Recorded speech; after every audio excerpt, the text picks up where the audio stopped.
फिर उन्होंने एक और बात की कि उन्होंने कहा कि आपने कुकिंग की बात की, अपना खाना खुद गर्म करो। उन्होंने कहा व्हाट्स रॉन्ग अगर मैं कुकिंग करती हूँ अपने हस्बैंड के लिए और मुझे पसंद है कुकिंग और I like to take care of my husband, what's wrong in that. तो वो इफ़त ने कहा कि नहीं, ठीक है आपको कुकिंग पसंद है, लेकिन ये कहना कि नहीं बस मेरे लिए खाना बनाओ, नहीं बनाओगी तो ये हो जाएगा वो हो जाएगा। तो उन्होंने कहा व्हाट्स रॉन्ग इन दैट, मर्द भी तो कह सकता है कि मैं जॉब पे क्यों जाऊँ, अब तुम जाओ, कल से मैंने नहीं जाना, मैं क्यों जाऊँ, मेरी जिम्मेदारी नहीं है। तो बड़ा अच्छा वो उनका मतलब मुझे लगा आर्गूमेंट, और बड़ी खैर माशाल्लाह उनमें मुझे नज़र आई। देखें, एक साइकोलॉजिस्ट हैं, उनको मैं सुन रहा था, काफ़ी अच्छी वो भी बात करती हैं। उन्होंने कहा कि औरतों से बात करी थी कि लेट मी गारंटी यू कि मर्द को अगर आप चाहती हैं ना, they fall for you literally. और मर्द को सबसे ज़्यादा कौन सी औरत पसंद है? केयरिंग और नरिशिंग। जब वो मतलब थका आया और आप उसके लिए कॉफ़ी का एक मग ले आएंगी ना, that's it, that's the gesture, you will see magic happening.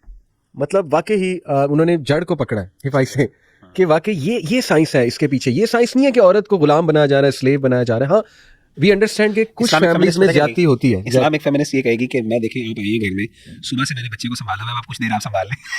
वो बेचारा कहेगा मैं बाहर भी खोता बनाऊं, घर में आके अब इस बच्चे को संभाल ले, अल्लाह माफ करे कि मैं पूरी दिन मैंने संभाला, मैं थोड़ा आराम करने लगी हूं, तो आप बच्चों को देख लीजिएगा। देखें, it all comes down to Ehsaan दोनों पार्टीज को एक दूसरे के लिए। ये तो डिपेंड करता है ना उनके रिलेशन के ऊपर। यहाँ पे हम बात फंडामेंटल्स की कुछ कर रहे हैं कि मर्द को क्या पसंद है, केयरिंग और नरिशिंग खातून, ठीक है, और औरत को क्या पसंद है, अप्रिशिएटिव हस्बैंड, अप्रिसिएशन करने वाला, उसकी तारीफ करने वाला, ठीक है। ये फंडामेंटल्स है।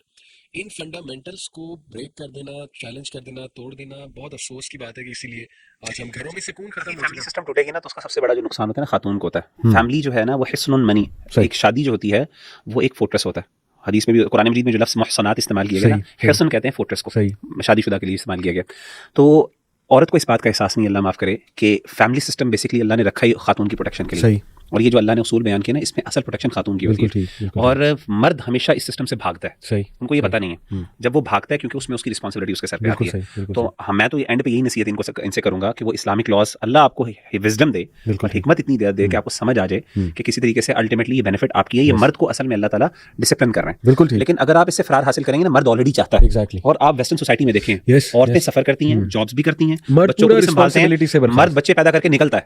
आप देखें कितने ऐसे बड़े बड़े लोग हैं, सेलिब्रिटीज हैं, जिनको उनके अपने बापों का पता, किसी को नहीं पता। उनकी माएं उनको पूरी दिन संभालती हैं और कहां पे लेके जाती हैं, जॉब्स भी कर रही हैं, उनको बच्चों को भी संभाल रही हैं, पिस रही हैं। बिल्कुल ऐसे। उनको समझ नहीं आ रही कि मर्द तो यहाँ पे क्या कर रहा है, एंजॉय करके वो क्या करता है, भाग जाता है इस तरह करके। अल्लाह माफ करे।